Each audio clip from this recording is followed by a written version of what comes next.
Bonsoir à tous, bienvenue sur votre télévision nationale. Comme tous les soirs, c'est avec beaucoup de plaisir que nous vous retrouvons dans votre émission Team Qatar. C'est l'émission qui vous parle de la Coupe du Monde 2022. Et bien sûr, comme tous les soirs, je suis avec nos experts consultants, mais également Aziz Ban, mon collègue, et les autres. Ils vont sûrement venir en cours d'émission. Malay nuyu di la dalal Mamadou Diallo.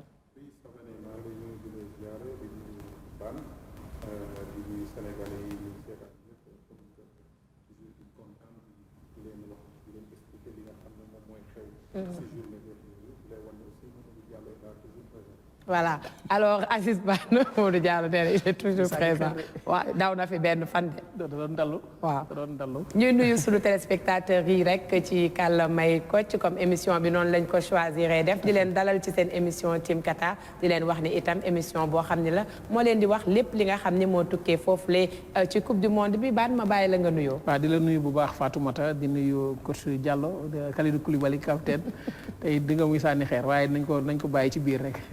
di nuyu Sénégal yëpp di nuyu téléspectateurs yi nga xam ne ñi béggee saa su ne dañu seetaan ànd ak ñun ci Team Qatar di wax ni daal ñi ngi fi kontaan trop di teewaat fii. voilà Aziz Ban tey nag dëgg la Maroc daanu na ci kanamu ñi nga xam ne rek ñooy waa Croatie mu mel ni Maroc génn na ci coupe du monde bi mais génn na te amuñu ci benn gàcce galaama ñoom ndax nag naam jëluñu li nga xam ne mooy 3e place mais bokk nañ ci ñeenti équipe yu gën a xarañ ci àdduna bi mu mel ni taxawal nañu taxaw bu baax ñi nga xam ni ñooy continent africain bi ci loolu sax dañuy dellu si waat dundaat li nga xam ni moo doon match bi jàkkaarloo loon Croatie ak Maroc Aziz Ban moo ñu ko tënkal. waaw mu mel ni baan li xewoon 2018 moom moo xewaat 2022 pour waa Croatie naam nag 2018 finaliste la ñu woon waaye ñoo mujjoon ci podium bi ren itam ñoom ñoo mujj ci li nga xam ni mooy podium bi ñu doon équipe boo xam ne tamit équipe bu vaillante lañu équipe boo xam ne du nangoo bàyyi waaye ñu jàpp ne itam seeni effort moo récompensé ci ndam bi ñu am ci kanamu Maroc. Croatie li aboutissement la ci seen coupe du monde bi nga xam ne def nañ ko naam daanu nañ ci kanamu équipe bi nga xam ne moo di Argentine démérité wuñu daal di ñëw ci 3e place bi dañ doon football pour surtout Modric nga xam ne boo deful ndànk bi mooy coupe du monde am bu mujj it ñu ne nañ def la tout ba jox ko li nga xam ne moo di médaille tax na it ñu wane seen bopp bu baax a baax jëm ci match bi parce que dañ cee dem ak xol dem ci ak bëgg-bëgg dem ci ak yéene pour permettre Modric mu am li nga xam ne moo di médaille bi te maa ngi gis sànq sax benn interview ñuy laaj ko boo xam bii mooy sa compétition bu mujj mu ni moom bëgg na demaat ci li nga xam ni mooy Ligue des Nations bi footballaat ak équipe bi nga xam ne moo di Croatie après nag dina wax tolluwaayam jëm ci li nga xam ne mooy ba xam day bàyyeem. waaw ñu fàttali ni Modric mi ngi joué ba léegi Real de Madrid. mi ngi joué ba léegi Real de Madrid 37 ans te xam naa ne bii di ñëw tamit moom daal nañ ko bàyyi rek moom ak Ronaldo ak Chris ak ki nga xam ne moo di Messi. ñu xool naka la ñuy def ak yeneen joueurs sax bëri nañ ñoo xam naka la ñuy def ba coupe du monde bi ñëw ñu dugg sax ci staff équipe yi ko defee permettre seen expérience joueurs yi nga xam moom la seen réew am ñu jot ci dugg waaye daal gis nañ équipe bu Croatie boo xam ni bu taxawoon la bu ñëw respecté adversaire am ci équipe bu Maroc boo xam ne déjà blessure yi daf ko sonal tamit taxawaay bi te boo gisee but yi nu mu duggee rek nga xam ne ci ay séquence de jeu yoo xam ni dinañ ko préparé déjà maa ngi koy wax ko ci Diallo sànq premier but bi nga xam ni moom la Croatie dugal loolu dañ ko travaillé ndax bi Modric dawee mel ni kuy dóor daal di taxawaat dafa tas défense su équipe bi nga xam ne moom moo doon bu Maroc bi ndax dañ ko doon xaar far nag bal bi jógee neneen ñu passante ko ay bopp ba mbëgg ko mu dugg mais daal gis nga ni équipe bu am taxawaay la moom équipe bu Croatie bi te duñ bàyyi wane nañ ko ci compétition bi yëpp di yóbbu ay équipe ba li nga xam ni ba dóor sax équipe bi nga xam ne moo di Brésil yóbbu ko ba xam ne fii mooy prolongation ànd ak moom dem ba tiro bi nga xam ne daal tey Croatie mérité na 3e place bi nga xam ni jël na ko tamit jël li nga xam ne mooy médaille de bronze bi xanaa rek wax ci match bi Croatie moom moo am possession bi waaye bëriwul dara 50,6% Maroc am 49,4% kon ñaari équipe bi kenn mën nañ jàpp ni possession bi ñoom ñoo ko bokkante bu baax a baax occasion yi Croatie am 10 occasion yoo xam ne dugal luñ ko yi nga xam ne mooy yoo xam ne am na ko ci biir match bi Maroc tamit am 6 occasion yoo xam ne am na ko 12 tirs pour Croatie 9 contre équipe bi nga xam ne moom moo di Maroc Croatie am 4 tirs cadrés équipe bi di Maroc am 2 tirs cadrés. voilà mu doon li nga xam ne moo tukkee ci match boobu alors que ci Diallo seetaan nañu match bi amoon nag yéene ci Maroc mu jël ko parce que tamit match bi nekkoon na à un moment donné ci porté wam mais Maroc efficaceul ci moment bi nga xamante ne mu ngi woon ci ay temps fort. waaw xam nga match la bu am solo te wax nañ ko fi démb donc ñun ñëpp amoon nañu yéene pour Maroc jël ko mais boo xoolee démb sama biir wax maa ngi leen wax ne leen lu munti am nañu continuer seen taxawaay bi nga xam ne moom lañ daan taxaw dama gis ne équipe bu Maroc bi depuis ñu gagné Portugal seen taxawaay dafa xaw a changé parce que boo ko xoolee si match tournoi yi ni ñu ci demee surtout bi ñuy dóor Espagne ñëw dóor Portugal boo xoolee ni seen taxawaay dafa ute ak taxawaay bi ñuy dajee France tey tamit da ko gën a firndeel aussi moo tax démba may wax ne man li ma gënal mooy ne équipe bu Maroc bi am taxawaay bu baax parce que taxawaay bu baax boobu si moo leen dimbali parce que ku gis Maroc aussi tamit malgré que nag aussi bu ñu waxantee dëgg am nañ ay blessures yu leen sonal parce que boo amee entre 4-5 défenseurs yoo xam ne dañu génn ça veut dire ne équipe boobu aussi tamit dafay changer complètement mais quand même gis nañ équipe bu Maroc boo xam ne football mooy da doon def bloc bas mais bu defee bloc bas bu récupérer ballon bi amoon na chance am jour yu gaaw yoo xam ne dañuy dem en contre attaque c'est-à-dire li ñu am mooy loo xam ne dafa rare si football parce que mooy koo xam ne dina mën a défendre mais non seulement buy attaquer dina mën a attaquer en nombre ba pare am na ñoo xam ne dañu gaaw mais dama gis ne Maroc loolu dañ ko bàyyi moo tax démb ma koy wax ne ñu def attention mais dañ ñëw au début bëgg a football ak Croatie Croatie tamit dafa taxaw xaar comme ni ñu ko waxee effectivement Croatie dañu étudier marocain yi surtout si balle arrêté yi parce que boo xoolee coup franc boobu da lay wóor ne loolu dañ ko liggéey pour dugal ko mais aussi boo ñëwee si équipe bu Croatie mais dara war la bett si équipe bu Croatie parce que 4 ans coupe du monde yi passé da ngay xool ne naka lañ doon qualifié ba dem final mooy équipe bi nga xam ne 90% bi mu demee si quart de finale ba demi finale wala ba 8e de finale match yi 120 minutes la ko doon joué kon équipe bu mel noonu moo lay wane équipe bu solide la équipe bu dëgër la tey ji aussi tamit bu ñu ñëwaatee mooy équipe boo xam ne nit ñi dañ bàyyiwul xel si Croatie mais Croatie bokk na si meilleure équipe yi coupe du monde parce que non seulement seen taxawaay baax na non seulement dinañ dugal mais non seulement mooy équipe boo xam ne fu mu la bëgg a yóbbu dina la fa yóbbu et ça c'est important c'est dommage pour Maroc mais aussi tamit il faut ñu féliciter leen parce que def nañu rëy aussi tamit parce que déjà ñëw nañ fi ñu war a ñëw mais aussi may wax ne toujours li ma dul rafetlu mooy après bu match yi tasee na jour yi bañ a jël mentalité yooyu mooy ñun dañuy yaakaar Afrique ne mooy li ma la professionnalisme boobu moo ñuy dese mooy dañ naan du ñu def si continuité parce que tey match bi jeex na mal arbitre def na ay erreur mais bul topp arbitre bi di wax yenn yi ba yow nga si jot ay carton rouge wala nga si jot ay suspension yoo xam ne sonal sa équipe ëllëg parce que coupe du monde day ñëwaat coupe d'Afrique day ñëwaat exactement mais ma jox la exemple bu ma ko jëlee si bit choc bi ñu demee en demi-finale un jeune joueur Papa Diagne dafa def erreur bu mel noonu ba sànni ballon bi mais dañ ko aj si ñetti match moo tax boo xoolee bi ñu joué suñ qualification yi aller retour jéewul bi ñu demee fa le premier match bi jéewul te loolu baaxul parce que il faut que ñu rester concentré professionnel c'est important. dëgg la ci loolu dinañu déglu ki nga xam ni mooy Walid Regragui moom mooy tàggat xale Maroc yi jëloon équipe bi rek à 3 mois de la compétition def ci liggéey bu am solo ba nekk ci 4 équipes yu gën a xarañ jamono ji ci àdduna bi ñu déglu li mu wax bi match bi jeexee. Quand on perd, on est toujours déçu. On est toujours un peu énervé, c'est les compétiteurs. Manque de respect, je pense pas. Il y a des erreurs partout à chaque fois, c'est ce qu'on dit. On respecte les arbitres, on respecte l'arbitrage. Nous, on va se concentrer surtout sur ce qui nous a manqué. Pourquoi on n'a pas réussi à gagner les 2 derniers matchs et pour progresser, se cacher derrière l'arbitrage, c'est pas marocain. On laisse la fédération toujours s'occuper de ces détails-là, mais nous, les sportifs, on réagit à la fin du match, mais avec le recul. On n'a pas été à notre niveau comme on le voulait, surtout en première mi-temps. Donc c'est ce qui m'intéresse. On se rendra compte que la campagne du Maroc, elle a été extraordinaire.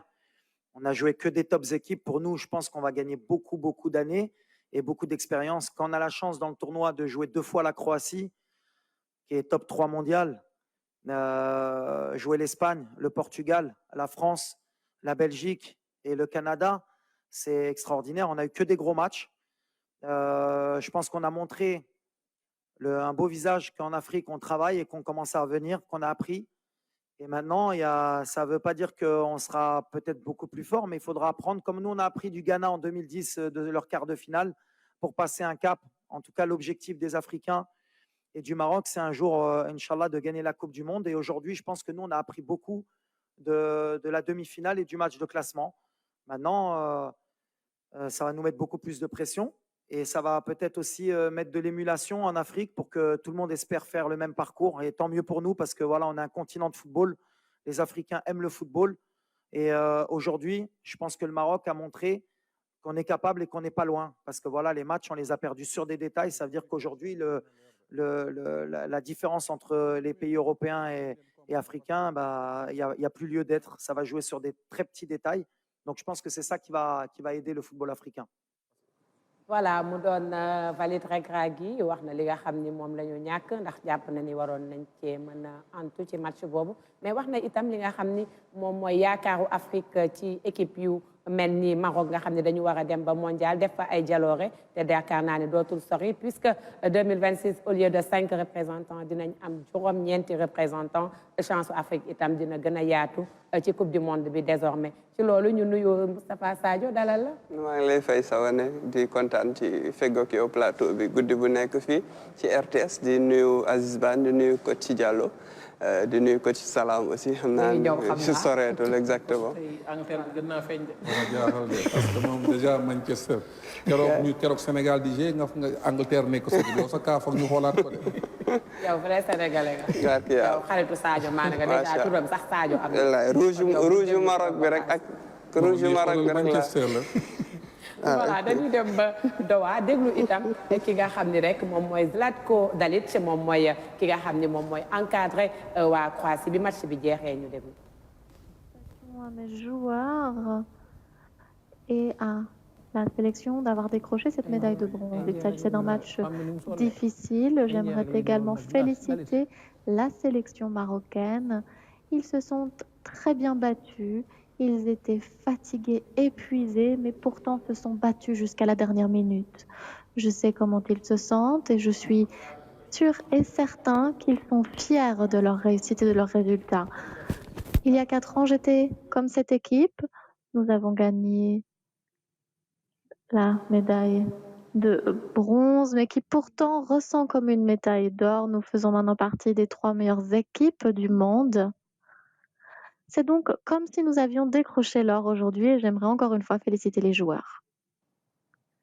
voilà mu doon ki nga xam ne mooy Zlatko Dalic moom mooy entraîneur waa Croatie li mu jàpp nag mooy médaille bi ñoom fort na ci ñoom ba mel ni médaille d'or parce que nag coupe du monde bi am nañ ci taxawaay bu baax ñoom itam yaakaaroon nañu dem ba final comme niñ ko defee woon 2018 waaye bi yoon fii la ñu yemandi te it match bi yombul woon ci kanamu Lion de l'Atlas yi di marocain yi loolu nag mooy li nga xam ni moom la Zlatko Dalic yëkkati comme cadeau seetaan nga 3e place bi Sadio. absolument amoon yaakaar lool ci Maroc jël ko mais malheureusement Maroc tey efficacité la manqué woon. finisseur la amul woon. en fait des attaquants qui marquent. absolument y a ça y a aussi que dafa am limite quand même ci Maroc équipe boo xamante ne dafa décimer quasiment défense centrale bi ñëpp. c'est ça donc yooyu tamit bokk na ci loo xamante ne solidité bi Maroc wone woon ci 5 premiers matchs yi avant match contre France dafa nekk di étiolé wu de telle sorte que su dugalul plus de buts mënul gagner match. Maroc woon soxlawuloon dugal but yu bëre pour gagner match d'ailleurs contre Espagne. contre Espagne dem nañu dugaluñu but mais qualifié nañu parce que tir au but la mujj contre Portugal benn but rek lañ soxla woon dugal pour mën a daaneel Portugal mais défense moom mooy yóbbu équipe fu sore te défense la Maroc manqué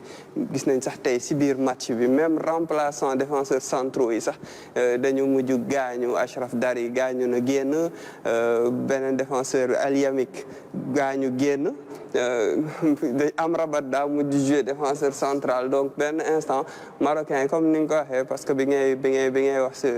ci say propos yi njëkk ni ki Maroc daanu na quand même mais avec les armes à la main parce que tout simplement sigil nañu Afrique et même ci biir match bu tey bi def nañu jom ndax bu ñu leen mënee dans la foulée quasiment je pense moins d'1 minute après ñu égaliser loolu rek day wane ni ki équipe bu am caractère la te au-delà de talent bi dañuy inspirer yeneen confrères africains yi ci wax leen ni au-delà de seen talent foog ngeen jouer tamit ak yeneen valeur comme caractère jom fulla fayda exactement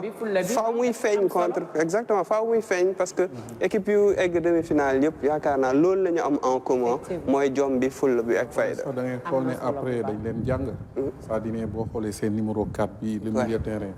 donc maa ngi xool da ngay xool ne booy xool match yi sax moom comme day jëli ji ballon bi si kaw dañuy jël avant centre bi mu ñëw jël ko te oole avant centre bi dafa war a xool ak central bi mais moom lay collé ji c'est-à-dire ne après dañ étude équipe bu Maroc mooy comme ma ko doon wax sax Fatma étude yi nañ leen ay en même temps aussi benn moment Maroc comme ni mu perte ay joueurs mi gaañu mais beneen moment bi aussi tamit mooy comme ni ñu koy waxee seen ni ñu doon footballé lañ xaw a bàyyi parce que contre France dañ ko bàyyi match bi dañ ko bàyyi parce que Maroc da doon def bloc bas mais non seulement bu jëlee ballon day def contre attaque mais loolu de toute façon dem waxoon nañ ko fi wax ni ki tey match bu ñu joué tey day différent ak match bu ñu joué en phase de poule parce que day gën a ouvert mais soo seetloo tamit am na si am na trois ouverture boobu nag laa doon bañ parce que aussi tamit ñi nga def non mais bon aussi non saa dine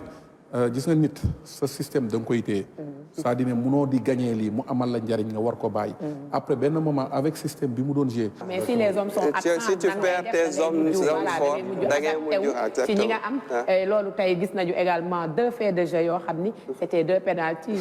de part et d'autre mais arbitre bi il a laissé jouer je pense que buggul woon tamit yow jour bi di ngay defee ay erreur noonu la arbitre bi defee ay erreur bu fekkee ne yow défenseur yaa joué pendant 90 minutes faire def un excellent match lu ndaw tax nga sa équipe perte parce que tey ñële am nañ penalty mais ñële amoon nañ penalty tiré ñu ko Maroc mi amoon na penalty tiré wu ko exactement en plus de ça déggoon naa plaidoyer bu mu daan wax pour africains yi ñu bañ a verser dans les polémiques ak bi ñuy topp arbitre bi ñuy fin de match bi nga xam ne GF dem na ba di accrocher arbitre bi pour wax ko ne ko tu n'as pas absolument que yooyu moom dañ ko war a bàyyi dans les faits de jeu loo waxul moom ci biir jeu bi ba ñu defal la VAR ba jox la raison quand le match est fini moom il est fini il faut aussi garder sa dignité même dans l'adversité parce que tey GF yooyu mu def ko baaxul si moom parce que après dañuy xoolaat vidéo yi buñ ko xoolee après mun nañ la jox même carton rouge on le sait dañuy dund li nga xam ne mooy coupe du monde bi bu baax a baax bi rajo Sénégal International également sunu ay confrères yu fa nekk dañuy def li nga xamante ne mooy relayer match bi en direct ñi nga xam duñu seetaan télé mën ko déglu rajo fépp ci biir Sénégal nag antenne rajo Sénégal International di fa dem nit ñi di dund li nga xamante ne mooy match yi comme si dañu nekkoon à la télé wala dañu nekkoon foofulee ca Doha kooku mooy Thierno Souleymane Diallo la passion aussi l'anime mooy koo xam ni bëgg na li muy def bu baax a baax foofu lee ca rajo Sénégal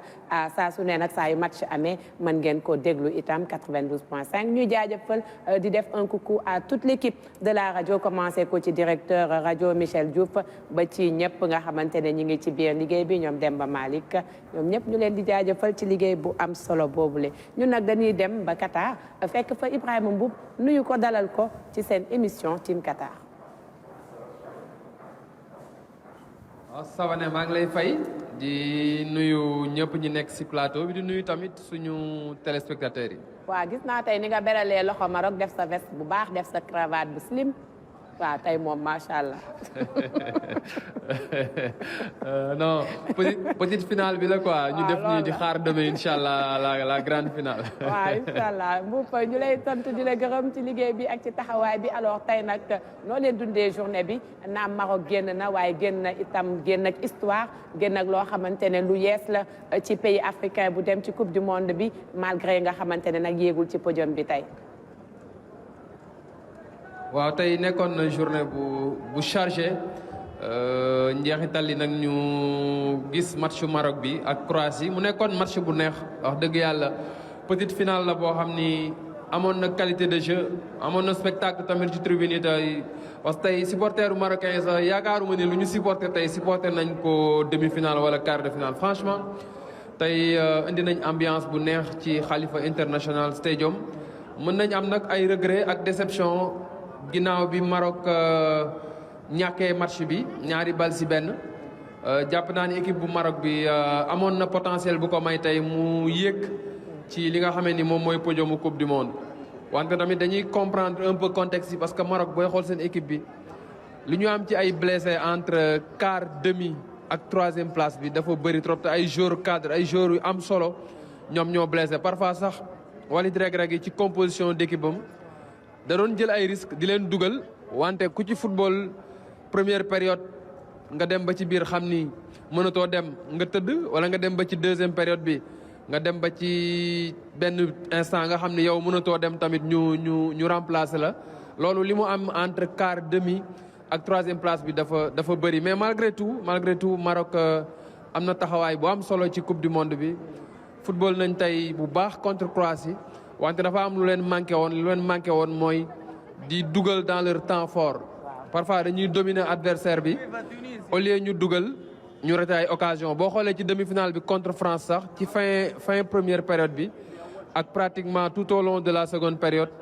Maroc dafa amoon possession bi dominer équipe de France di am ay occasion wante souvent bu ñu accès ba ci dernier tiers bi dafa am ay mauvais choix yu bëri yu ñu def manque d'efficacité boobu moom moo tax tey ak blessures yi ci sama gis-gis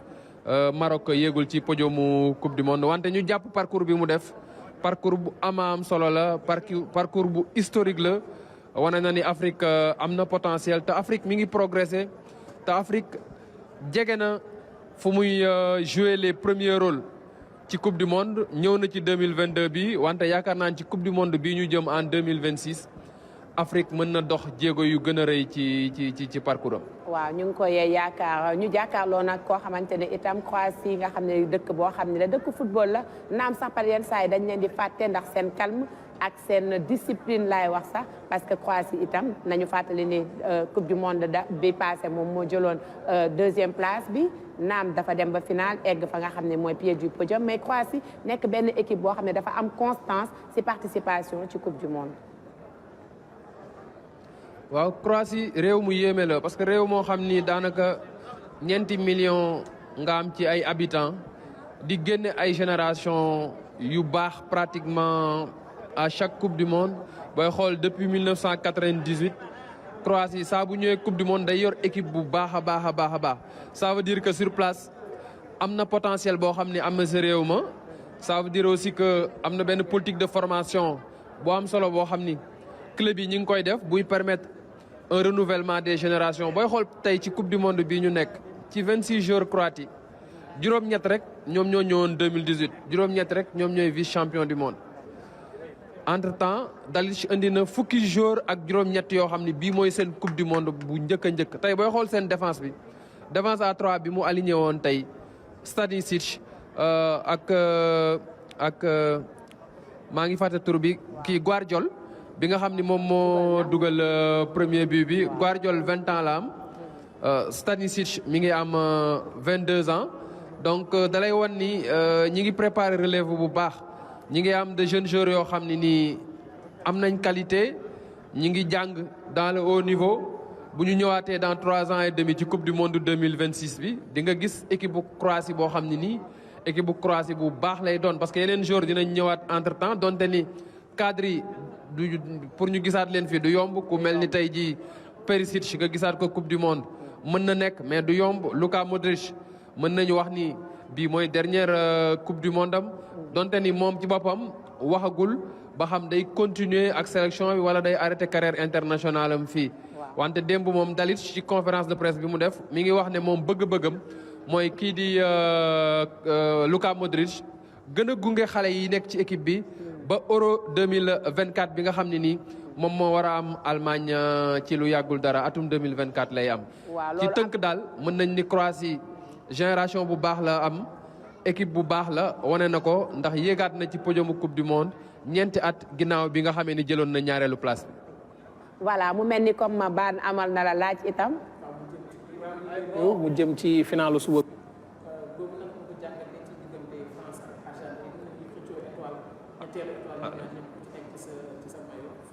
Aliou Bane dégguma bu baax question bi ligne bi doon xaw a dagg tuuti.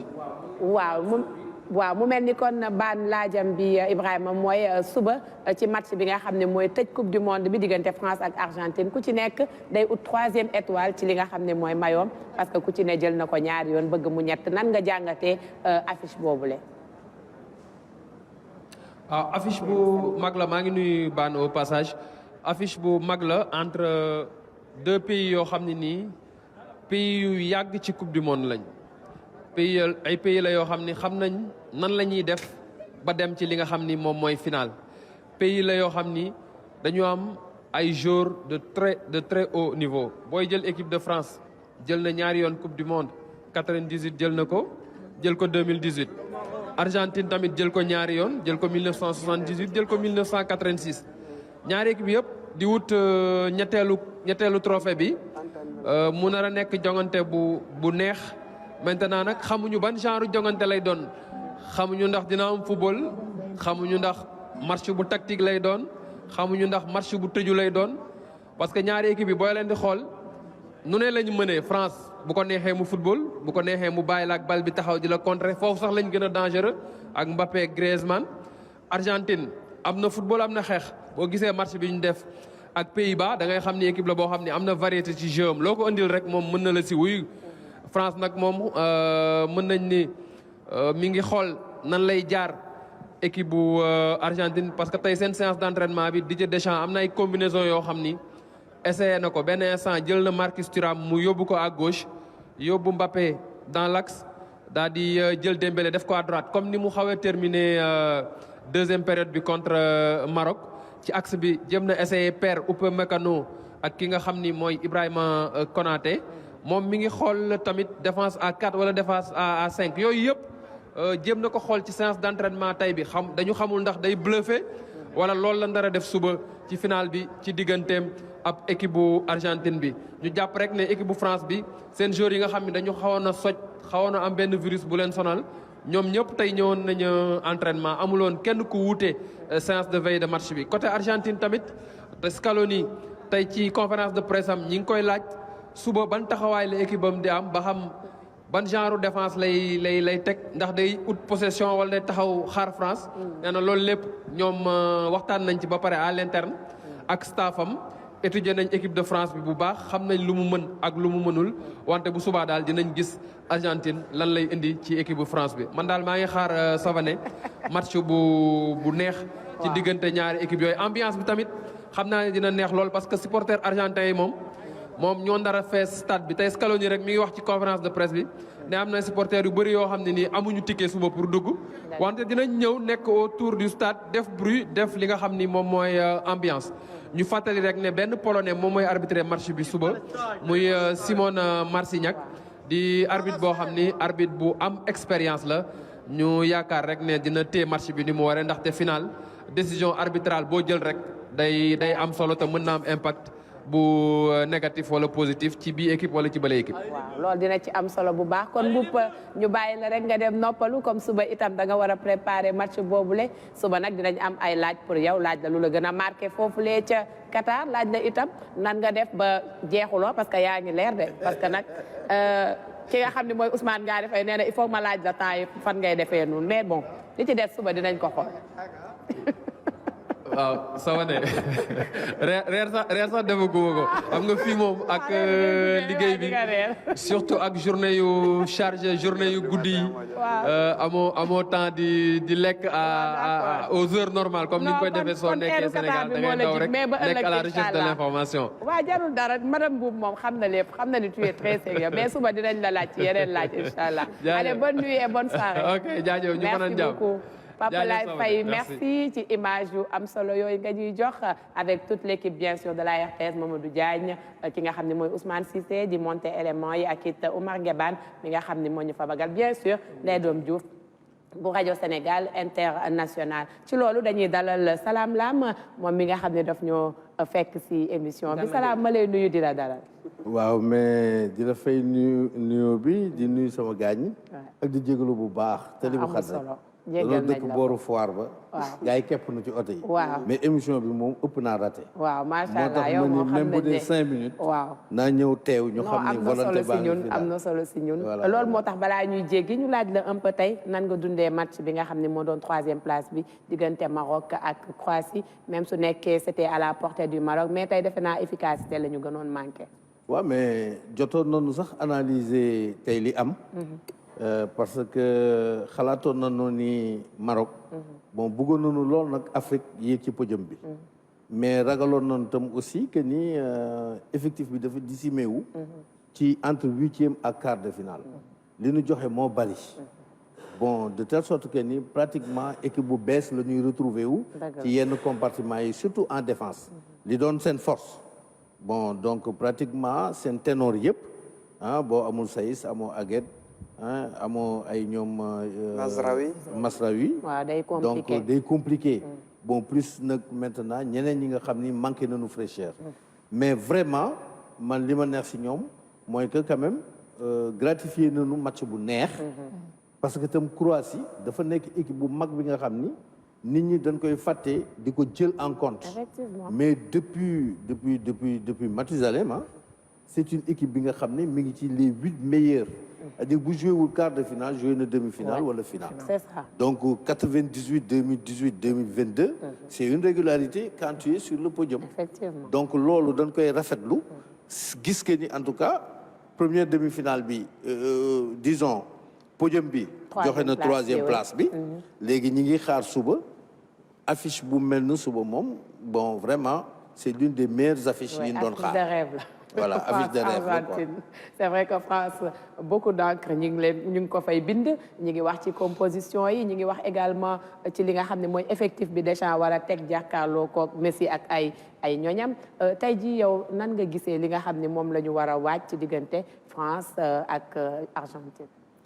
Bon moi je pense que entraîneur warul nekk di luxus bon am na ay joueurs majeurs am joueurs yi nga xam ni ak organisation bi nga xam ni loolu la préparé équipe am loolu mooy philosophie am je pense que loolu du ci génn parce que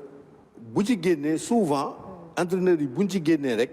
dañuy ñàkk pexe dañuy am blessure wala ñu am carton mais je pense que là équipe bu France bon gisuma équipe bu ko gën a am fraîcheur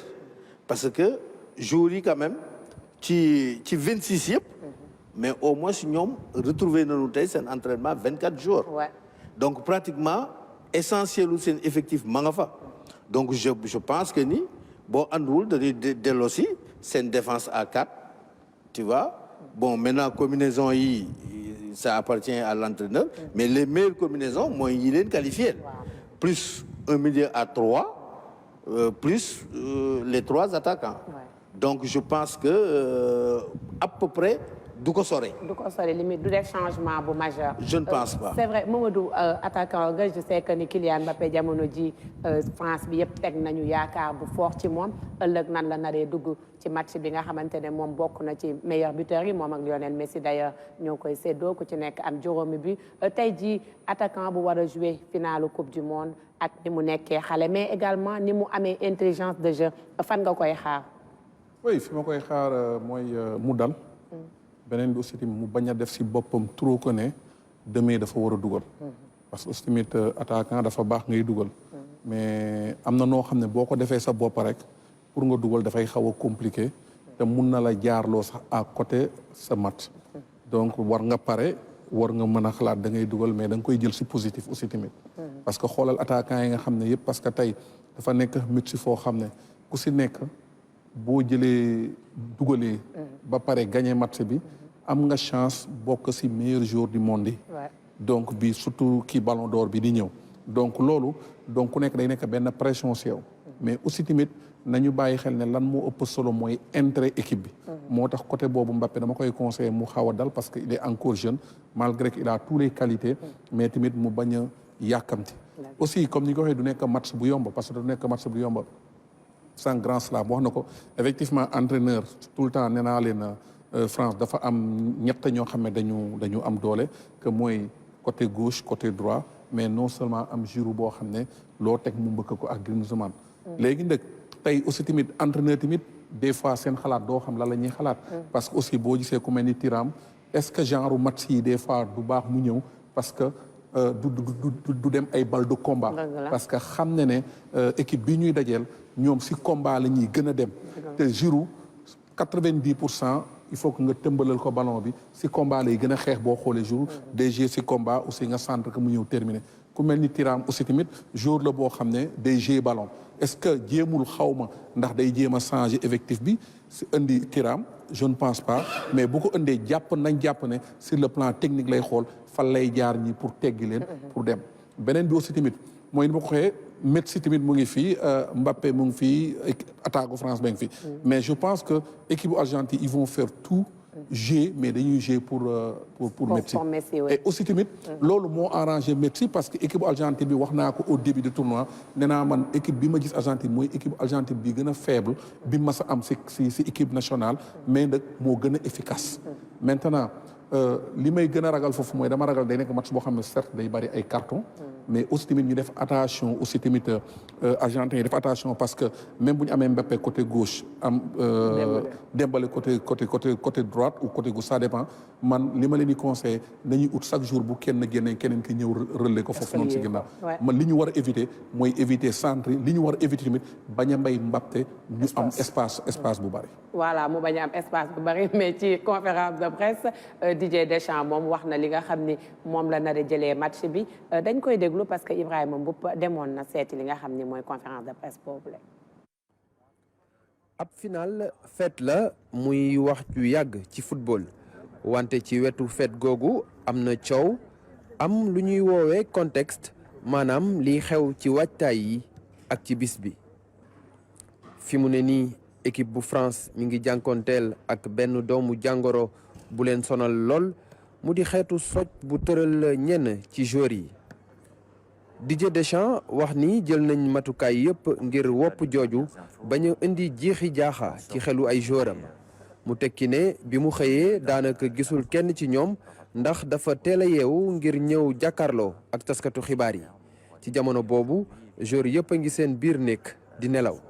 Hugo Lloris moom it lu ni mel la wax waaye yokk na ci ne feebar ku nekk la mën a dal li am solo rek mooy ñu bañ a jaxasoo wala di am xel ñaar France di équipe bi jëloon coupe du monde bi atum 2018 fasaat yéene gàdduwaat ko Didier Deschamps ak Hugo Lloris ne seen mébét mooy gën a dugg ci taarixu football defaat beneen jaloore ba tax na lépp lu final bi laaj dinañ ko def mu di teewlu daw lu bëri ba jël ndam li Didier Deschamps wax tamit ci supporteru Argentine yi xam na ni ñooy ëpp fuuf waa France ci tribune yi wante du supporters yi ñooy jongante ci gis-gisam nee na ñiy daje ak France ci biir terrain bi la ñu nekk. lu am solo sax xam naa ne dinañ ci waxaat mais balay loolu dañuy dem déglu ki nga xam ne mooy capitaine u France di Hugo Lloris xam ngeen ko moom jamono ji am na maturité jamono ji itam xam na ni équipe bi compté nañu ci moom d'ailleurs avant muy egsi ci li nga xamante ne mooy final bi ñu ngi doon wax contre Angleterre ndax dina baax ndax du baax ban genre match lay jouer finalement dafa wane boppam de sorte que match boobu moom jaar na def na ci lu jaar yoon parce que jàppale na français yi ci ay arrêt décisif yu am solo loolu moo tax na Hugo Lloris moom mooy capitaine France dañuy déglu li nga xam ni moom la indi. Ce sera plus simple de détailler par rapport à ce qu'il propose sur cette Coupe du Monde. Une équipe très bien organisée, très forte défensivement, agressive sur le porteur et qui joue très bien dans les transitions offensives, sur les erreurs de l'adversaire. Après, dans l'histoire de l'Argentine, il y a toujours eu de très grands joueurs, comme symbole, bien sûr. Il y a eu Maradona et aujourd'hui Léo Messi qui font partie de la légende de notre sport. Et il y aura beaucoup d'attentes par rapport à cette finale du côté argentin. Voilà, maintenant, je crois lorsqu'on est français, jouer une finale de Coupe du Monde, quel que soit l'adversaire, c'est un grand événement, mais bien évidemment, de rencontrer l'Argentine à ce stade de la compétition, ça rend les choses encore plus belles. Et en tout cas, voilà, on espère que ce match restera dans les annales du côté français. Voilà kooku mooy Hugo Lloris di capitaine bi Moustapha Sadio mu mel ni moom am na confiance mais également am na benn dal bu mu àndal jàpp na ni match bi match final la mais match boo xam ne la bu jeexee nee na yaakaar na ni ñu koy jouer ñoom ça pourra rester dans les annales par le beau jeu sûrement par le spectacle mais également résultat bi ci lu mu mën ci am rek être finaliste d'une coupe du monde c'est déjà entrer dans l'histoire. joueurs yi nag léegi seen conférence de presse yi dañ leen di moytu bu baax ndax dañuy klaxonner gauche jàdd droite moom nañu wàccee seen wax yëpp c'est presque parfois dañ koy nan lañ koy waxee dañ koy waxtaanee ak staff bi ñu xam lan lañu war a communiquer. c'est ça c'est moom am na expérience boobu noonu moom jot na jouer dernière finale coupe du monde bi d'ailleurs si finale boobu jot na si def benn erreur bu grossière sax bu muy jéem a dribbler benn joueur croate waa ji nangu bal bi ñu dugal ko donc moom vraiment moom à ce niveau de la compétition moom am na ci maturité bi nga daan tudd léegi ni mais je pense que waxum c'est plus pour wàññi pression bi ci jeunes joueurs yi xamante ne ça va être leur première coupe du monde ñi nga xamante ne aussi comme Rabiot ñu ngi dellu c'est ça c'est une première finale donc c'est surtout wàcce pression bi ci ñoom ne leen vous avez déjà fait un parcours héroïque loolu day permettre sooy dugg ci match bi doo ci dem ak on va dire pression négative mais da nga siy dem ak on va dire la joie de disputer une coupe du monde ci sa carrière lu rëy la donc loolu foofu ngay comprendre ni ki moom gardien mu mature la on rappelle quand même mu ngi gardien titulaire France depuis léegi 10 ans wala lu ko ëpp donc day feeñ aussi ci waxinam. effectivement tamit am na wax bu garaaw bu mu xam nga conférence presse bi moo jiitu entraînement bi.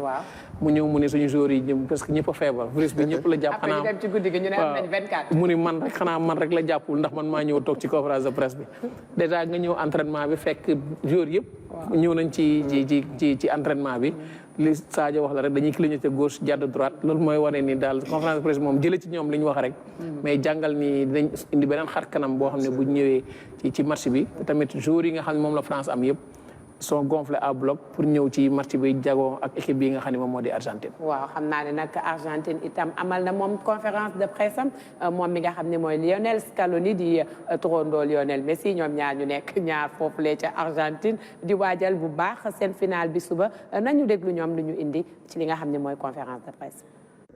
atum 1986 ba tey Argentine jëlul coupe du monde bi mu di xaar bu yàgg lool. génération bu bees bi am yaakaar ci Lionel Messi ngir mën a def jaloore bu mag Martinez di góol bi nee na Messi day dalal seen xel da leen di yokk doole boole ci gis na ni Messi dafa wane beneen xar kanam ci coupe du monde bi loolu tax mu am yaakaar ne bii yoon Argentine dina am ndam lu am solo Argentine di équipe bu xarañ bu mën a xeex tamit su ko laajee Lionel Scaloni xamal taskatu xibaar yi ne defar na stratégie ba pare ngir dékku équipe bu France bi moo xam ci jeu bi wala ci série penalty bu ñu fa àggee. Scaloni wax tamit ci parcours bi Argentine def ba egsi final ginnaaw bi mu ñàkkee matcham bu njëkk ci kanamu Arabie Saoudite nee na fi ñu jógee sori na lool te suba ci final bi xalaatul lenn lu dul ndam. Argentine di xaar ci ay supporters am ñu def la ñu daan def ñëw bëri ci tribune yi jàppale équipe bi Lionel Scaloni gis ne loolu avantage bu am solo la pour Argentine ci final bi. voilà mu doon lu am solo pour moom nga xam ni mooy Lionel Scaloni nekk également benn jeune entraîneur boo xam ni mi ngi def liggéey bu am solo ak équipe Argentine bi ñu xam ni itam am na jeunes yu bëri bien que nag ki nga xam ni moo ëpp expérience téye équipe bi boot ko Lionel Messi la ñoom itam ñu doon dëkk boo xam ne dëkk football la soo gisee ñi nga xam ne mooy seen supporters yi nu nu toll ak nu ñuy ñëwee ci grande compétition yi ñu doon benn dëkk boo xamante ne saa su ne ràññee nañ leen ndax Diego Armando Maradona nga xam ni def na loo xam ni kenn dootu ko fàtte ci football. mais parfaitement je pense que Argentine moom bokk na dafa yàgg di bokk ci équipe yi ñuy tudd. ci équipe yu mag yi. parce que je pense que li Diego def. ak li Messi jot a def. plus am na yeneen joueurs yi nga xam ne marqué nañu histoire bi. depuis coupe du monde 78 ñoom Passarella ak consort ñoom Ardiles ak yooyu gaa ñaa ngi leen di fàttaliku bu baax. bon ci la Argentine marqué woon addina bi yëpp quoi. mais maintenant Argentine dafa indi beneen ay jeunes pousses. jeunes pousses yooyu déjà ñoo egg final. benn doyen presque la ñu am wala ñaar. wala ba ñett. muy Dybala. Di Maria. ak Messi ñoom peut-être ñoo boot équipe bi. mais ñi si des ñëpp pratiquement. c'est des jeunes yi nga xam ni coupe du monde bi moo leen révélé. je pense que équipe bu rëy la. ba pare li tax encore ñëpp di leen def attention mooy que Messi fi mu eggagum ci football final bi rek ko dese. mooy gagner coupe du monde. mais def na lépp ballon d'or n fois bon Ligue des champions et tout ba pare les Sud-Américains bu ne Brésil tout souvent dañuy wax Argentine donc ñëpp ñi ngi leen di xaar suba ci match bi parce que addina bi yëpp également ñi ngi yéene vraiment Messi mu gagné def le Graal comme ni ko Sadio di waxee mais nag vraiment am nañu liggéey bu metti parce que équipe bu France bi waxam barewul mais équipe bu 10 la équipe bi nga xam ni la moom it dafa bëgg révéler lu rëy te du ko bàyyee gars yi donc vraiment te ñoom it am nañu ñee Messi la ñu am Di Maria bu wàññeeku Dybala bu wàññeeku bon Paredes ainsi de suite mais ñii mais quand tu vois Mbappé Dembélé Giroud Thuram Griezmann je parle même pas de la défense donc ligne bu nekk ay kilifa lañ fa am dans le cadre du football donc équipe France bi diis na lool moi je sais que Messi dina nu wan dara parce que dina wan ni bëgg na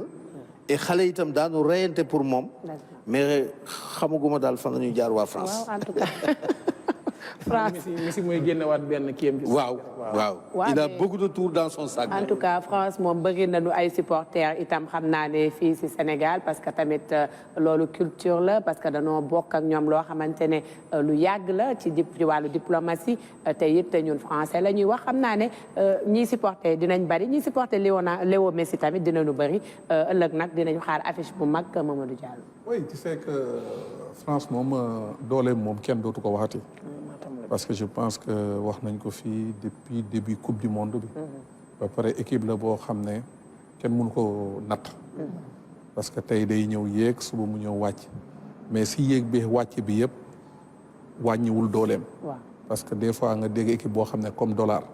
mais bi genre dollar la boo xam ne mënoo ko comprendre parce que lu munti am dina def résultat yi waaw exactement ba pare comme ni ma ko waxee donc chaque jour dama koy répéter attaque la boo xam ne munoo jaar fu ñu dul dugalee mais tey bu ñu ñëwee aussi tamit comme tey man dinaa xaw a tuuti si équipe bu Argentine bi parce que Argentine tamit malgré que ni ko coach waxee ay ñam Di Maria ak ñoom ñëpp tey ji ay joueurs yu mag lañ mais ñoom ñëpp dañ jël ñooñ teg leen si biti indi ñoo xam ne ñii ay maçon lañ c'est des ouvriers yoo xam ne dañuy liggéey pour benn jour kese te benn jour bi aussi tamit man gëm naa ne suba dina def le tout pour fi ñu koy xaar mu ñëw fa parce que chance bi mu am dootu ko amaat aussi parce que boo xoolee tey histoire Argentine nga dem 78 Kempes le numéro 10 moo fa njëkk indi coupe du monde bi nga dem ñëw Diego Maradona indi fa coupe du monde bi aussi tamit moom personnellement day bëgg lii xewoon mu xewaat te pour man je pense que aujourd'hui mooy occasion boo xam ne tey xam naa métti dans sa tête danaan addunaam li mu am nii mus ko am bi mu dalee football ba tey parce que lii moo koy mottaleel mu nekk métti bi nga xam ne moom lañ doon xaar moo tax man gëm naa dina def benn espoir quand même de je suis français France laa faral et tout ça ni ma koy waxee mais quand même j'ai peur équipe bu Argentine bi parce que c'est des maçons mais je pense que métti foo ko dul xaar rek la lay def la lay fekk waaw dinañ seetaan benn chronique boo xam ni Oumar Diaw moo ko tënk diggante France ak ñi nga xam ne ñooy Argentine parce que xam nga ne nag Argentine dafa nekk dëkk boo xam ni nit yu weex yi dañ fa bari alors que ñi ko wër ñëpp am nañu ay ñoo xamante ne dañu am nit ñu ñuul am nit ñu weex mu ngoog Oumar Diaw ñu lay sant di la gërëm ci rubrique bu am solo bii nga xamante ne tënkal nga ñu ko diggante ñi nga xam ne ñooy waa Argentine ak it waa France ñu fàttali ko ñu ngi ko doon wax ci arbitre yi ki nga xamante ne itam mooy Abdou Al Jassim ñi dañ nekk polonais yi dinañ nekk 4 à diriger li nga xamante ne moom mooy match bu suba bi diggante Argentine ak France Simpson Marcinac moom mooy nekk ki nga xam ne mooy référé bi nga xam ne mooy nekk si digg bi ñeneen ñi nga xamante ne itam ñooy arbitre 2 yi Powell Sokolinski moom tamit Thomas Lisetkiewicz ni ko Mbub di waxee nee na tur yi dafa metti ak Ismaël Elfat moom américain la moom mooy nekk li nga xam ne mooy 4e arbitre bi demain incha allah VAR bi nag dinañ ci am beneen polonais ak koo xamante ne argentin la Équateur la nekk di Juan Soto ak américain ak it koo xamante ne moom Argentine la bokk non Fernando Guerrero nga xam ne mexicain la moom tamit ci VAR bi lay doon kon à la VAR on aura 4 arbitres suba nag xam ngeen ko mooy doon li nga xam ne moom la xale di wax last match bi mooy doon final bi nga xamante ne mooy jàkkaarlool France ak Argentine doon loo xam ne itam di nga koy xaar parce que c'est la fête du football suba dañuy wax ne souvent les finales ne se jouent pas ça se gagne mais je pense que avant de se gagner aussi elles vont se jouer parce que si diggante ay 22 acteurs lay doon te xam naa ne du yomb mais yéen daal seen pronostic suba am nga pronostic yow Salam. Bon yéen naa ko Messi mais je pense que France moo ëpp doole tuuti Argentine. xamoo score bi ñaata lay doon. non non non. Diallo yow loo gis si pronostic bi suba. tey moom mënu ma doo pronostiqué parce que dama ne Messi moom. ah foo ko dul xaar lay génne. waaw franchement comme ni ma ko waxee yàgg naa wax ne daal France moom. xam naa seen attaque bi kenn mu leen tere dugal mais Messi tamit moom. ragal naa fu ne lay génne dina jombal gars yi suba. waaw loolu la ragal quoi. alors loolu damay def comme lamb ji rek di def ni daal Argentine ak France ku juum daanu. waaw d'accord ku juum daanu. tàmm naa def pronostic waaye bii moom. gisuma dara. pronostic ji moom risque la. match bi moom da ngay toog rek seetaan. gisuma dara. waaw tey nag je vais faire peut-être un coucou à des sœurs de la RTS au secrétaire Anta Ndaw bien sûr Espérance Mbengue damay def également un coucou à Rouguetou Ba damay def un coucou aux grandes dames yi nga xamante ne ñoo nekk du côté de la comptabilité à l'ancienne maison parce que nag RTS itam chaîne bu mag la ñëpp di ci liggéey ñu nekk nag feggoo ak ay jigéen yu am jom yoo xam ne ñoo mën góor ma gis ci sama DRH di Fatou Diop mais également Mame Ndiaye madame Potin yéen ñëpp tey jagleel naa leen li nga xam ne mooy émission bi ñan waa RTS 2 ñu ngi leen di waa RTS 2 waa nuyu say jigéen RTS 2 Maye Mbengue ñoom Maye Mbengue ñoom yaa xam ñoom Koddu ñoom ñëpp daal ñu ngi leen di Khady ñoom ñëpp ñu ngi leen di wéy ba ak directeur Pape Madi voilà directeur Pape Madi moom c'est le grand frère voilà ñu ngi koy wax tamit un grand coucou di leen sant di leen gërëm di sant Michel à la régie Moussa Mané à la coordination un excellent coordinateur n'est-ce pas chef coordinateur voilà Michel ñu lay sant di leen gërëm ñoom Moustapha Sanké Mohamed Cissé si cadreur yi la bokkoon di leen jox rendez-vous ëllëg inchallah mais dès 13h di ngeen am El Hadj Thierno Dramé ak consultant wami pour nag ñu dund li nga xam ni mooy last match bi final au Coupe du Monde bu 2022 ak bien sûr toute l'équipe de la RTS on vous souhaite une très belle soirée en compagnie de nos programmes